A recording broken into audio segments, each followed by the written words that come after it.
রাধে রাধে বন্ধুরা, দেখো আজ গোপাল সোনাদের জন্য আমি কী রান্না করেছি। আজ করেছিলাম ঢেঁকির শাক কালো জিরে আর কাঁচা লঙ্কা দিয়ে ভেজে নিচ্ছি। এদিকে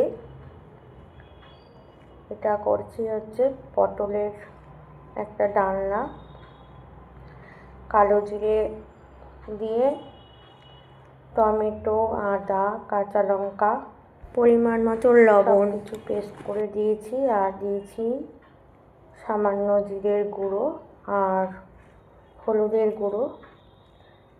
এটাকে ভালো করে একটু সাঁতলে নিলাম সামান্য জল দিয়ে। এটাকে একটু সাঁতলে নিচ্ছি। এবার আলু আর পটল আমি আগেই ভেজে রেখেছিলাম, সেটাকেও দিয়ে দিয়েছি।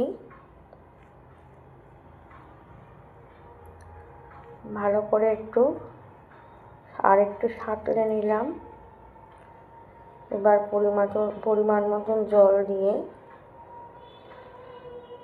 একটু ফুটিয়ে নেব, যেহেতু আলুগুলো একটু বড় আর পটলটাও, তা একটু ভালো করে সেদ্ধ না হলে ভালো হবে না।